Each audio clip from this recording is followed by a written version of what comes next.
Good evening. A local pleasure boat suspected of transporting narcotics in the Seychelles waters was intercepted yesterday by the Seychelles Defense Forces in collaboration with the Seychelles Police and partner agencies. The Seychelles Defense Forces say in a communique that its Air Force Maritime Patrol aircraft identified the suspected vessel during a maritime surveillance mission. It says that Coast Guard patrol ship Topaz, already on duty, was dispatched to intercept the high-speed craft.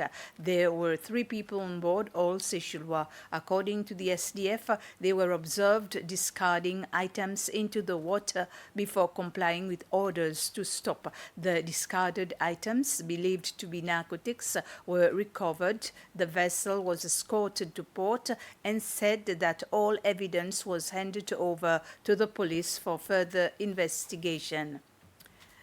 The fire that started at the landfill at Providence around 6:45 last night and was initially put out by the Fire and Rescue Service Agency, SFRSA, reignited around 2 in the morning, and SFRSA is currently working to put the fire under control. In an interview at 10 this morning, SFRSA said that they are using clay soil to cover the fire to help with putting it out whilst using water.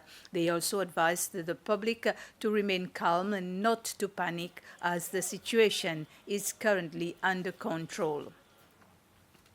The Electoral Commission approved the application of registration for a new political party.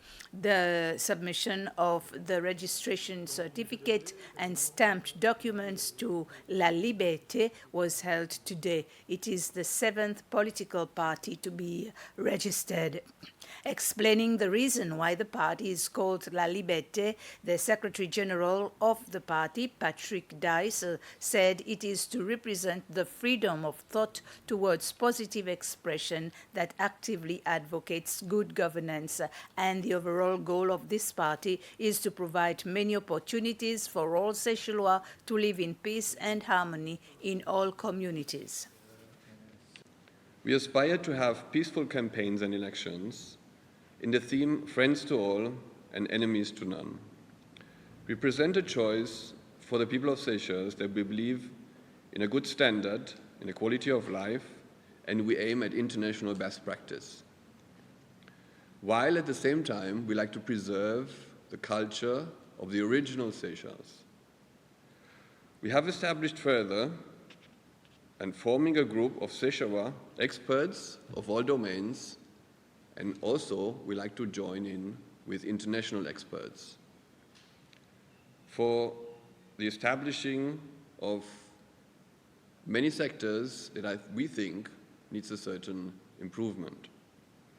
The concrete steps are that we're supporting the idea of a government building, for example, comprising of all ministries for more efficiency and service delivery, the idea of a new hospital, a better roads infrastructure, and the revitalization and beautification of Victoria, that also then supporting the workers and their families with adequate salaries, holistic education, and especially also fostering entrepreneurship.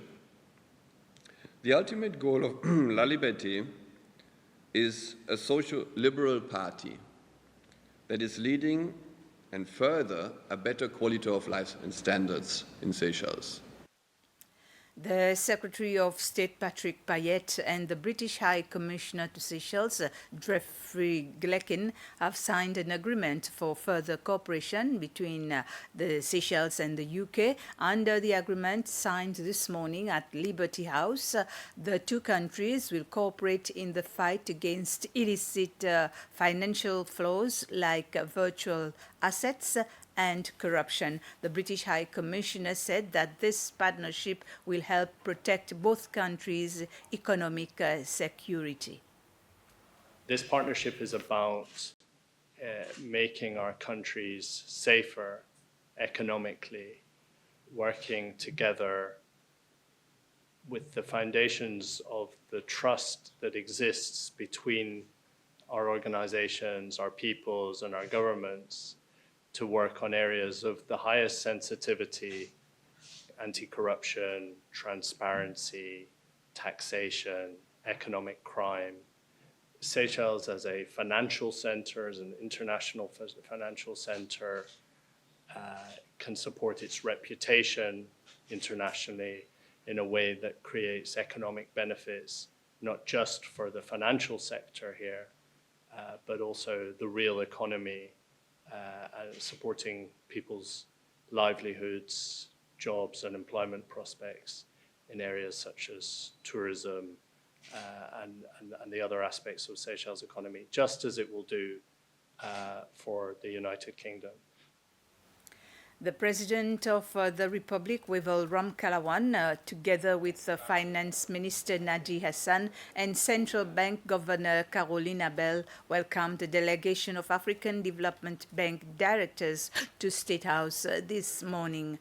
The purpose of the meeting was to discuss the economic performance of the country and the collaboration between Seychelles and the African Development Bank.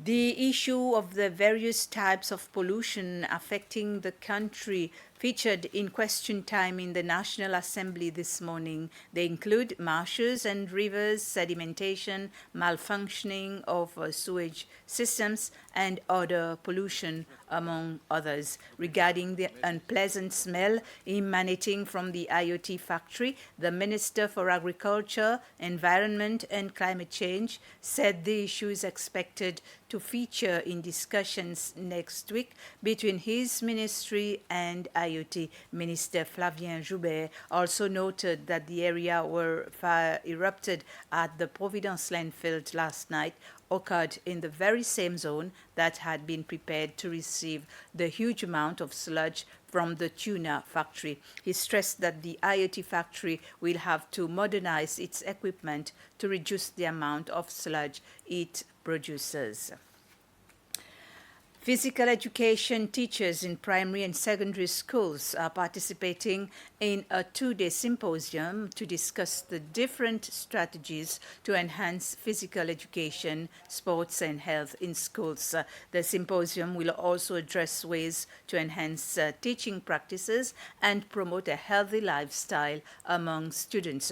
The symposium is being held at the Seychelles Institute of Teachers Education. The Ministry of Education aims to improve the capacity of physical education in schools by introducing a new approach to the curriculum. The Minister for Education, Dr. Justin Valentin, said that the ministry will also increase funding for resources. It is impressive that I talk about the new approach to Curriculum Advancement Project, otherwise known as the NATCA project. This project serves as a catalyst for transformative change in the teaching of physical education in the school. By harnessing the power of research, collaboration, and professional development, the project aimed to create a robust and dynamic PE curriculum that meets the need of today's student while preparing them for the challenges of tomorrow. Through this effort, we can elevate the importance of physical education within our education system. In the same vein, let me take this opportunity to recognize the challenges you face as educators. I understand that the demand on your time and the resources available may not always meet the needs of your students. Please know and be aware that I am committed to addressing these challenges head-on. Together, we will explore opportunities for additional support, including increased funding for resources, enhanced professional development, and avenues for you to share your insight and experiences. We've come to the end of this news summary. Thank you for your attention.